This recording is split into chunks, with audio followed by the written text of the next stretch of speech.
مش عارف. مش جاي في دماغي يعني مش جاي معايا ان انا اصور فيديو. بس انا النهارده عايز اتمرن بوش. فانا عشان بحب تمرينة البوش فانا لازم اصور وانزل تمرينة البوش. هي كده. ومش بحب اتفرج على فيديوهات فاضية عموما. ملهاش فايدة. ف يعني كده هدور كده على شوية حاجات من اللي في دماغي كده اللي ممكن اتكلم عنها.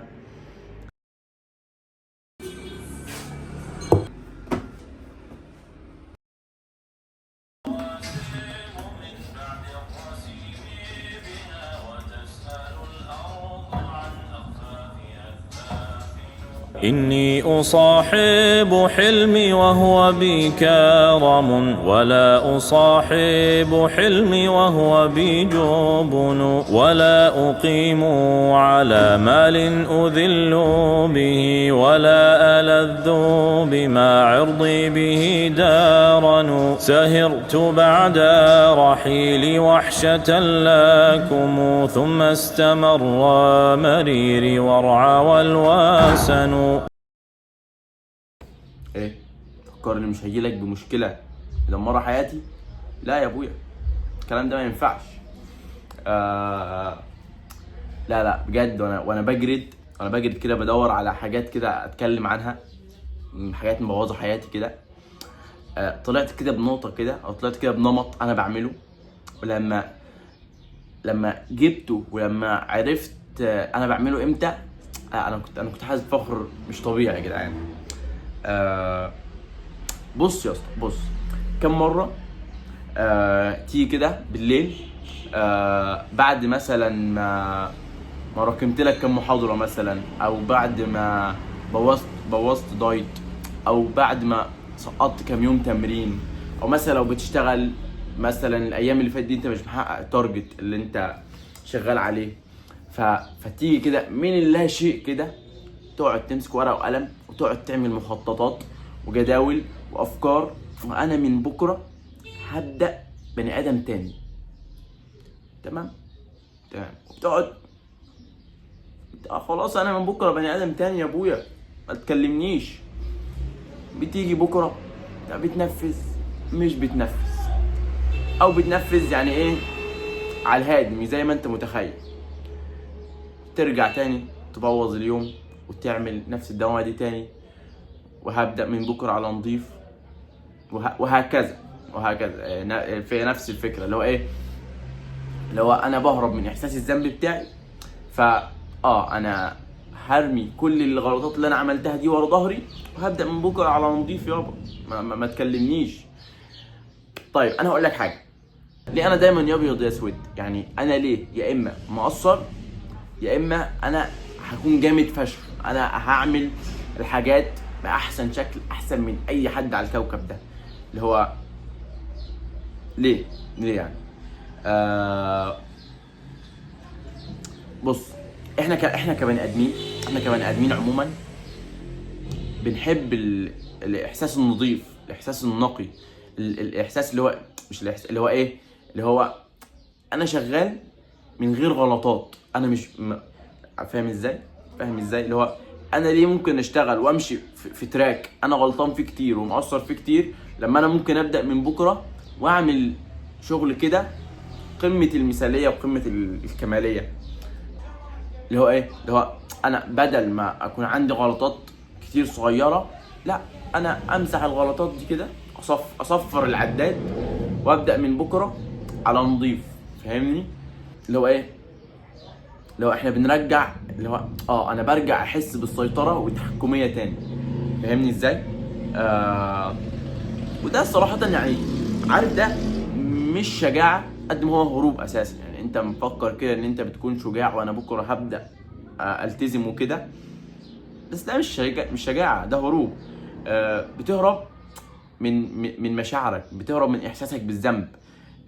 اصل اقول لك حاجه، انا كيوسف لما اجي اواجه احساسي بالذنب ان انا قصرت، واواجه خوفي ان انا اعمل واكبر المشكله دي اكتر، او التقصير اللي انا قصرته ده ارجع اقصر تاني. طب ما دي مشاعر وحشه. طب ما انا ليه هقعد اصلح اللي انا قصرت فيه واواجه المشاعر الوحشه دي، طب ما انا ابني من جديد يابا واحس بالتحكم والسيطره، اللي هو انت فاهم احنا بنعمل ايه. فدي نفس النقطه، اللي هو ده مش شجاعه، احنا بنهرب بس كده من اللي جوانا بس يعني، وصوت الجلاد، صوت جلد الذات اللي جوانا ده يعني. وعارف البدايه واحساس التحكم والسيطره والكلام ده، كل ده اساسا وهم. عارف يا اسطى ليه ده وهم؟ بص هقول لك حاجه، 3 حاجات حطهم في دماغك، 3 حاجات كده احفظهم تمام. اول حاجه، مفيش بدايه نظيفه، مفيش حاجه اسمها انا هبدا بدايه نظيفه تمام. انت الحاجات، انت التقصير اللي انت عملته ده بس انت بتشيله من دماغك او بتحاول تهرب منه في دماغك، بس هو في دماغك بس انت ستيل انت مقصر تمام. تاني نقطه ان النجاحات الكبيره كانت مبنيه على غلطات كتير يعني.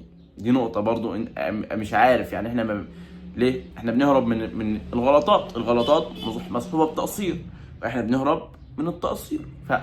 فدي تاني نقطه، ان النجاحات الكبيره مبنيه على غلطات كتير. تالت نقطه نسيتها، شوف. تالت نقطه ان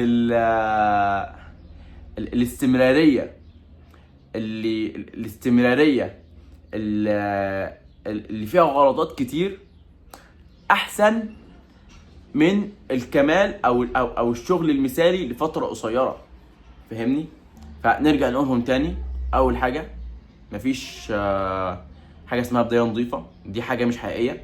تاني حاجه، النجاحات الكبيره مبنيه على غلطات كتير.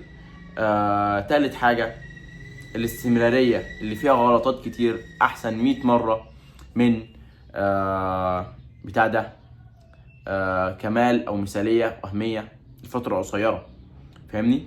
فلو انا مش محتاج ابدا من اللي هو اهدم وابني تاني، لا انا محتاج ابدا من مكان ما وقفت بس خلاص. هحكي لكم مثال، هحكي لكم حاجه انا كنت بعملها يعني فكرتني بالموضوع ده. انا عندي كنت شغال في السنين اللي فاتت في الكليه، كنا شغالين بحاجه اسمها البلوكات، اللي هو ايه، المواد مش بنمشي بالترم ولا بنمشي بالسنه كامله، بنمشي بنظام هو بس في الكليه عندنا اللي هو نظام البلوكس.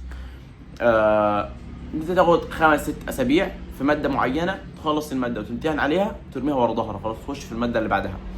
فكنت باجي مثلا اشتغل بشكل معين 4 اسابيع، واجي في اخر اسبوعين اجي عامل ايه؟